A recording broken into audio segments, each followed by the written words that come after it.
Welcome to this week's IHRSA Take 5.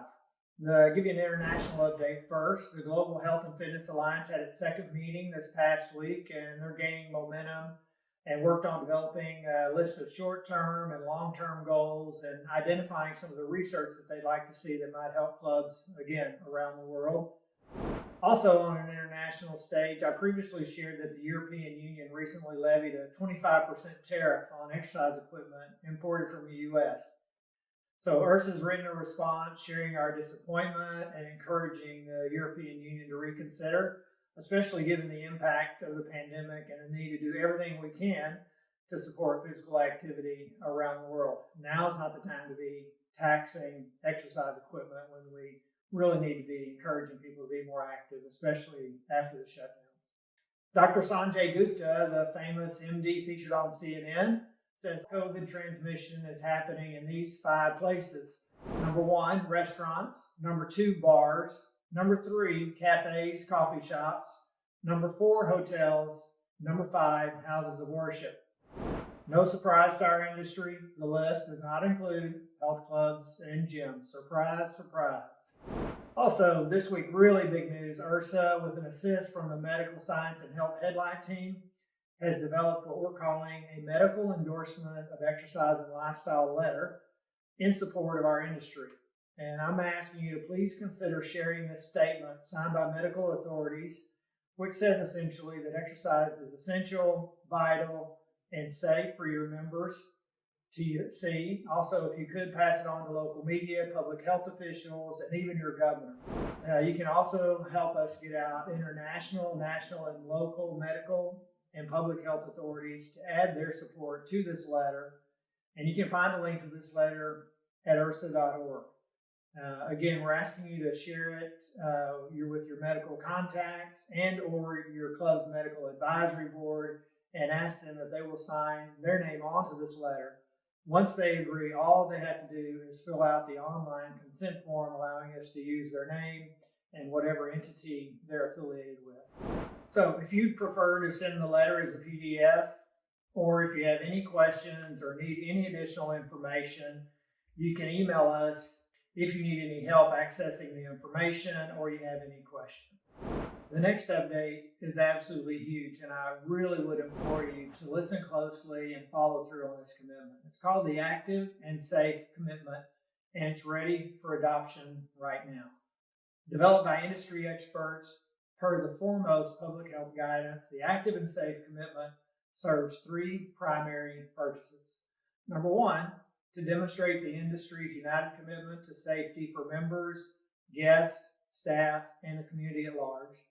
Number 2, to provide your health club members and guests with confidence and peace of mind about visiting clubs. And number 3, as a tool to help persuade policymakers and public health officials to reopen or keep open clubs during the COVID-19 pandemic. And the link to learn more about that can be found on IHRSA's homepage. You'll see Active and Safe Commitment on the homepage, and there you will find an official certificate of commitment, which you can sign and display in your club, downloadable logos that you can use to make stickers, signage, logos to put on the outside of your door, printable flyers explaining what the program is that are consumer facing, and an overview of the campaign. We need as many clubs as possible to make this commitment and help reinforce the vital and responsible nature of clubs all over the world. It is an international campaign, and we're asking people to sign on to this campaign, demonstrating their commitment to do what they know is right related to the mitigation steps for transmitting COVID. We already know that clubs are not the place where COVID is being transmitted. Nevertheless, this is going to ensure the consumer, as well as public officials and those in the community, that health clubs are doing all that they can to maintain a safe environment. Much like in the hotel and lodging industry, they have a safe stay campaign. The restaurant industry has a Serve Safe campaign.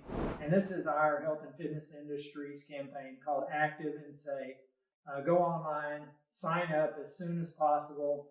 It's already receiving really wide adoption around the world, and we'd like to get as many possible to sign up. That will only make all of us better.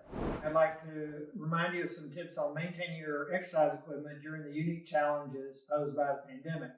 So number one, provide extra care for any equipment that may have been moved outside in an attempt to increase member engagement, to offer these outdoor exercise alternatives. But most of the equipment clubs are using outdoors is not really intended for outdoor use and a prolonged exposure to the elements. So be careful of that. Number two, consider limiting the opportunity for excessive use of spray bottles when members are cleaning cardiovascular equipment, consoles in particular. Members can be overly aggressive with actually spraying down the consoles rather than doing what manufacturers suggest, which is actually spraying the rags or the towels first and then wiping the face of the consoles. One club I know in Germany has actually secured the spray bottle so that they can't be taken to the equipment, but they're readily available for all members to use. And then number three, the final tip is to remember to shift the placement of equipment based on usage. This is a best practice all the time, sort of moving around your treadmills, bikes, ellipticals, and so forth, so that no one piece of equipment is getting a lot more use than others, especially now that certain pieces of equipment may have been disabled in an attempt to manage the physical distancing requirements that we're under. Some pieces may be getting used a whole lot more than others. So keep that in mind that you may need to switch around the location of your particular cardiovascular equipment so that everything gets more of an even usage rate. And then finally, if you've got some questions about what specific cleaning agents to use, most of the manufacturers have information about that. I know Precor has that on their website. You can go there and find out exactly what they recommend that you do use with all this enhanced cleaning that's being undertaken right now. Hope to see you next week. We'll be releasing the results of a brand new research study that we've been under work with and in collaboration with the University of Oregon. I know you'll enjoy the results. We've seen the preliminary findings already. And again, I'll update you on all of that next week.